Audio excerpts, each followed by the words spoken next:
Gundam Evolution. Man, let me tell you something. I have not had this much fun or sweated this much in a team-based shooter in a long time. I have been keeping tabs on this game since it was announced and was lucky enough to be able to participate in the closed network test over the weekend. And this game definitely has the potential to be a main contender in the competitive shooter arena. So Gundam Evolution is a 6 versus 6 objective-based competitive shooter.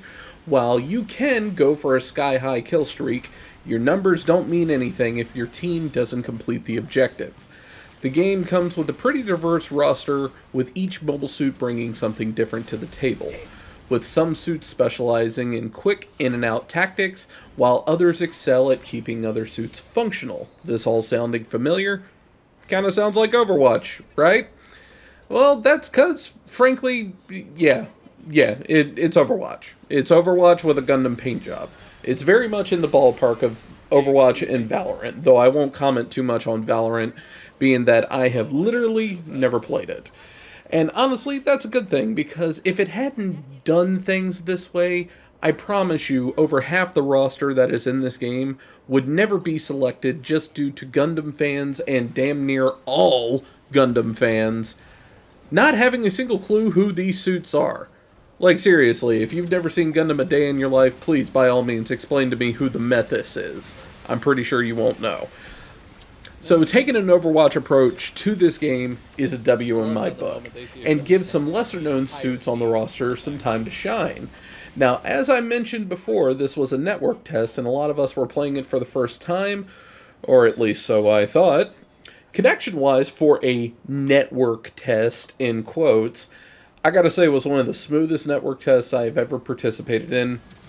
I literally only had one match the entire weekend go belly up and crash on me, and that was because my own internet decided to tap out for the night. So, yeah, bravo on that one, Bandai Namco. Matches felt really smooth. But for every positive, there is a negative.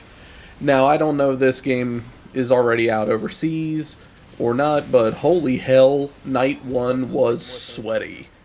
Now, admittedly, I'm not savvy to this type of playstyle that you kind of need in order to play games like this in a competitive setting, but Night 1 seriously felt like I was fighting grand finals at a tournament every single match.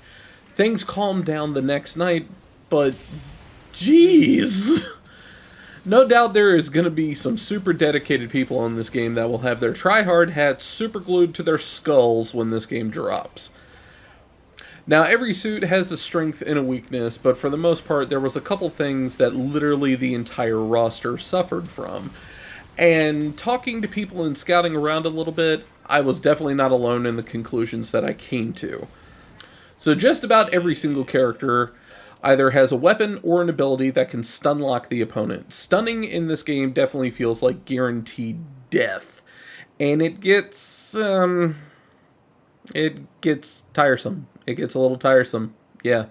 Barely make it out of spawn, dash 5 seconds to get to your team, fire out a single shot, and then BAM! Someone stunned you and you're dead because the whole team aggroed you and made sure to take you off the board for another 8 seconds. So, it would be nice if stunning would get toned down a little bit before the official release of the game. Second thing would almost certainly is going to spell doom for you in the middle of the match is having to reload. Now this will go hand in hand with my next point as well.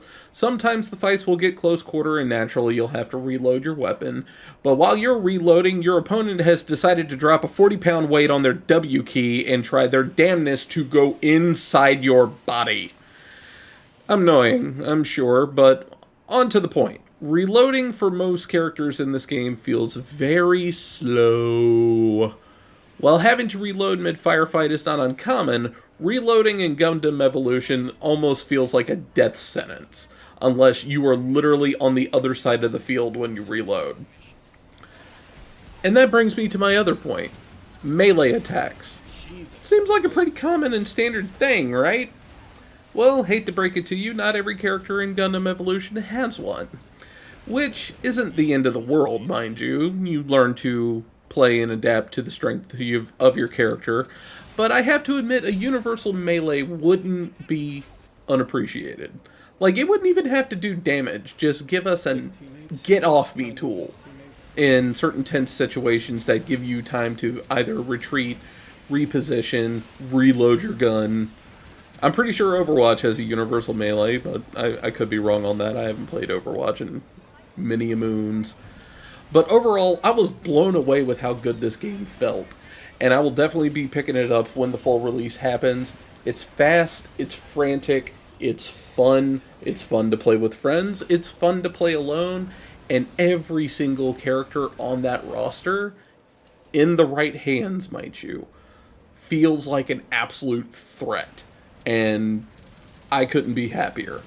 Some other mobile suits would be nice, but I'm pretty sure that'll come with time. Now, I'm pretty sure this is going to be taking the free-to-play or freemium route, but I'll just... I'm not willing to make decisions on that right now. If it comes out free-to-play or I gotta pony up dough in order to play this game, either way, I'm gonna give it a spin. Network test was fun. If they put up another test, I'm definitely playing it some more. So yeah, game's dope. Give it a spin when it drops. Gundam or shooter fans alike will find something they dig about this game. Thanks for watching. I'll see you next time.